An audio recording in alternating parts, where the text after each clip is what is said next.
ma tâche est d'introduire un tout petit peu le rôle du comité scientifique de cette fondation paralysie cérébrale, des missions, pour faire une introduction au grand projet qui vous sera présenté et présenter surtout les lauréats de ce grand projet.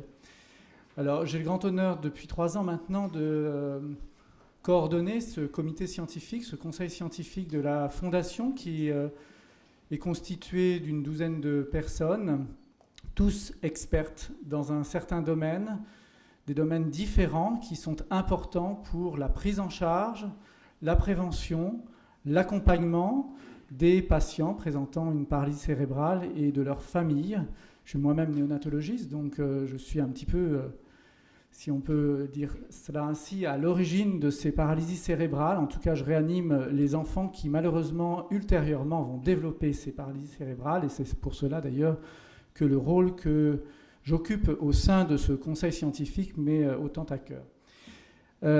Ce conseil scientifique, il est totalement dévolu à l'évaluation scientifique d'enquêtes comme ESPACE, à l'évaluation scientifique de projets de recherche. Nous avons, par exemple, depuis plus d'une dizaine d'années, soutenu plus de 72 projets scientifiques, à la fois de sciences fondamentales, de recherche fondamentale, mais également de rééducation, de prise en charge, de compréhension, d'accompagnement. Et récemment, nous avons décidé, en collaboration avec le CA de la Fondation Motrice, de la Fondation Paralysie Cérébrale, pardon, c'est l'ancien nom de la fondation, donc j'ai encore un peu de mal, excusez-moi, en collaboration avec ce CA, eh bien, de modifier un tout petit peu notre support, notre effort par rapport à la recherche.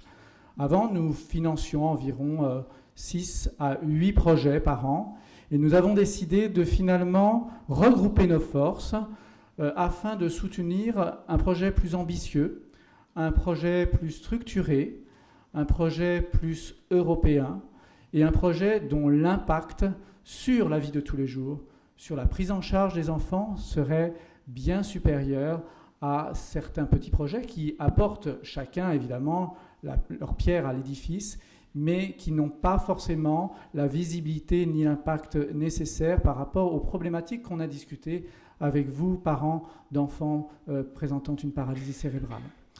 Donc c'est ainsi qu'a germé finalement cette idée de créer un appel d'offres, qui est l'appel d'offres, comme l'a très bien dit Alain Châtelain dans son introduction, c'est l'appel d'offres qui a permis aujourd'hui de financer le plus grand projet sur la paralysie cérébrale selon une méthode extrêmement rigoureuse. Nous sommes tout à fait inspirés des méthodes d'évaluation des projets européens, des projets de l'ANR, des projets d'autres projets de recherche clinique en France et ailleurs, afin de réaliser cette évaluation.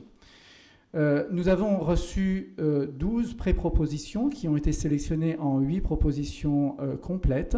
Ces 8 propositions ont été évaluées par 44 experts de 11 pays différents.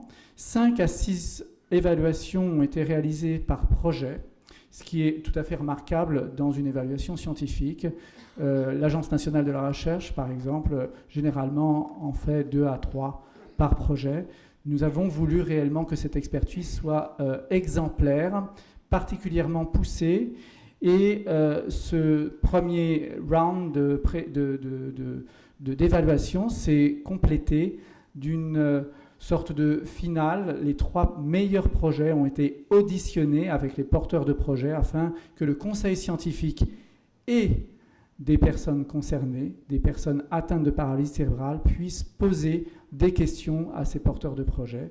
Et nous avons donc ensuite sélectionné ces 3 projets en fonction de les évaluations des experts, mais aussi des évaluations de chaque membre du conseil scientifique.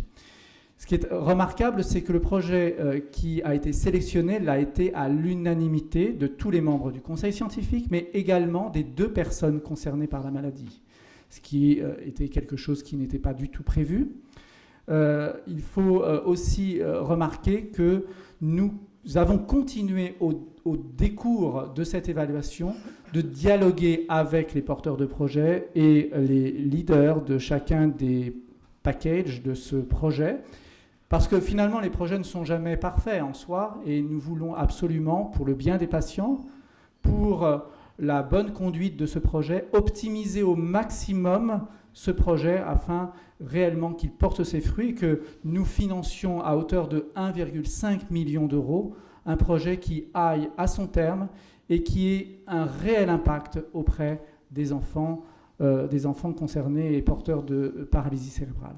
Voilà, donc je voudrais profiter de ce moment pour remercier évidemment tous les membres du conseil scientifique qui ont participé, tous l'ont fait d'ailleurs, ont participé à l'évaluation de ces projets et à la sélection du projet que Sylvain Brochard va vous présenter.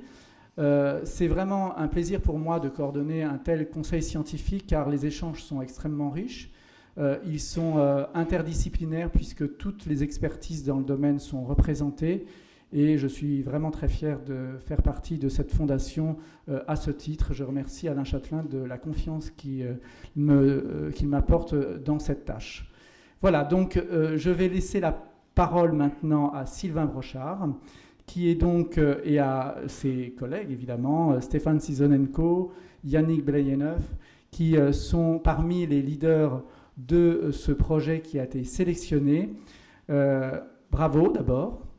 Et puis bonne route. Nous allons continuer à travailler ensemble puisque la conduite de ce projet va se faire en pair avec le conseil scientifique. Et je suis certain que ce projet va intéresser bon nombre d'entre vous, comme vous allez le voir. Merci beaucoup.